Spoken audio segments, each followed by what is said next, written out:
All right, this video has been trending on social media. How true is this? I don't know. However, after watching the video, go and verify. Nigerians, congratulations on the increase in price of fuel. Fuel subsidy regime is over. President Tinubu, May 29, 2023. Your Excellency, sir, we thank you. Mr. President, the way you dey handle us, the way you dey treat us as your Nigerians, as a country, it shows that you are a father. This is leadership. You are in the UK on holiday, you dey rest. And you are also Nigerian Minister for Petrol. And NNPC don't increase price of fuel again. We thank you. So my fellow Nigerians, now when I say make I follow talk. Because NNPC said they don't come out as middleman from Dangote refinery. So price of fuel don't come up again. And now it go reach about 1,000 something and so on and so forth. So I just say make I ask on my people. So we as Nigerians, we fit buy fuel for up to 1,000 something without complaint. So as a people, we fit live with fuel at 1,000 something. Nobody protest, nobody talk. Save Nigeria, no occupy Nigeria. Everybody accept. That is, we don't accept and we don't understand fuel subsidy, everything. So as Nigerians, we get understanding like this. We get patience. We get, we get understanding with government. So now only Jonathan government will be no get understanding with.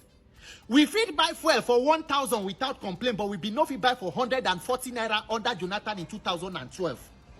And remember, say the major problem why I don't they tell una about this subsidy issue, not be about say we they pay fuel subsidy. The major problem about the Nigerian fuel subsidy regime is the corruption and criminality in the subsidy regime. Under Jonathan, where we say the government being bad, or everybody say corrupt. As bad as the government be, when they want to remove subsidy, the president first go launch buses for Eagle Square, say make they distribute to transport company. They launch Shopee subsidy reinvestment program, say for people, for youth and all that. Plus you win, make youth where they do business, make they access loan and all. As bad as it been built, but we protest, we say we no want. 12 years later, the same APC government wey protest and lead protest against Jonathan government come remove am now. The question where we dey ask since be say the money from the subsidy, where e dey go? Is it possible say the thing where they do with this removal of subsidy na to remove the corruption from the cabal where the petroleum sector come put the money for the pocket of politicians? Because I tell when I say the thing where Nigeria they suffer today is the ghost of the Buhari presidency. The Buhari government is the mistake that should never have been made. Buhari had no business with government. Under Buhari, they signed Petroleum Industry Act, which proposed that 6 months after that act, NNPC should not have business with regulating the price of petroleum. Fuel subsidy is supposed to end since February 2022. Immediately the thing won't end. The then Minister for Petroleum, Timi Prisiva, run go National Assembly, go demand for 18 months extension. In 2022 alone, Buhari's government spent about 4 trillion on fuel subsidy. Between the first 6 months of 2023 to the end of the Buhari government, they spent about 3.6 trillion on subsidy. Totaling Buhari's administration about 11 trillion on subsidy. More than the entire presidents that were before him since our 1999. Handed over to President Tinubu, subsidy regime is over. Now the pricing and the suffering from that subsidy program has been pushed to average Nigerians, me and you, which are the consumers. Because even the under cabal of that subsidy chain from the petroleum sector, they don't even lose. Between the first 6 months of removing subsidy, the federal and state government have shared about 15.1 trillion. That is an increase in state allocation by more than 3 trillion. Meaning governors even have more money than the expenditures that they make. Where does most of the naira go? Is it possible to say that they convert them to dollars, which is also causing part of the problem with forex and dollar in this country? My fellow Nigerians, shall we understand what we do so? And do we realize that to tackle this issue, we must face the root cause of our problem, which is this governance? Tomorrow we go talk, say we want to end bad governance. Ask yourself the question, how do you end bad government? By electing good government. How do you elect good governance? It has to be through electoral process and INEC. And none of us, they talk about the major issue of INEC.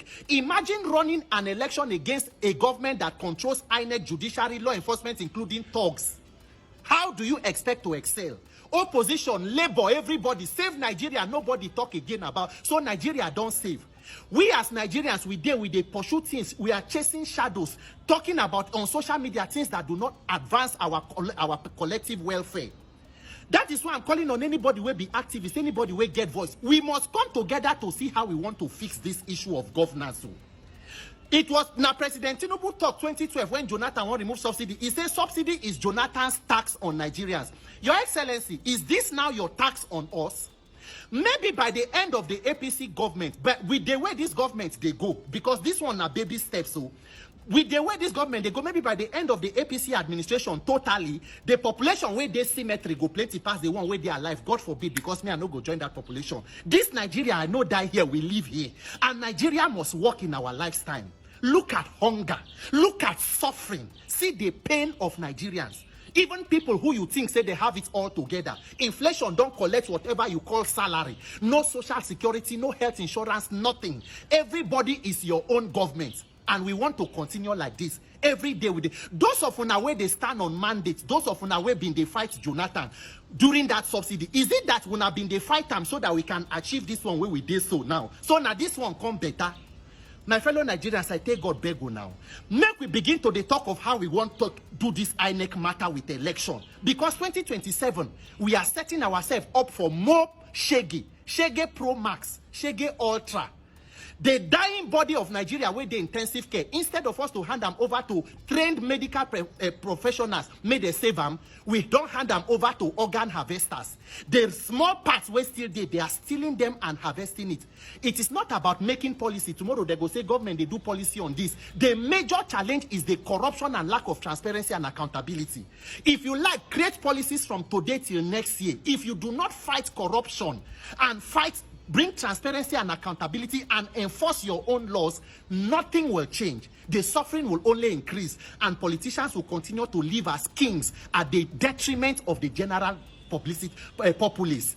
May God help us Nigerians to realize that we are our only help. We are our only hope, and give us the wisdom to do what we need to do to help ourselves. Because all this one, what would they do? Oshileshiu, Oshigidini.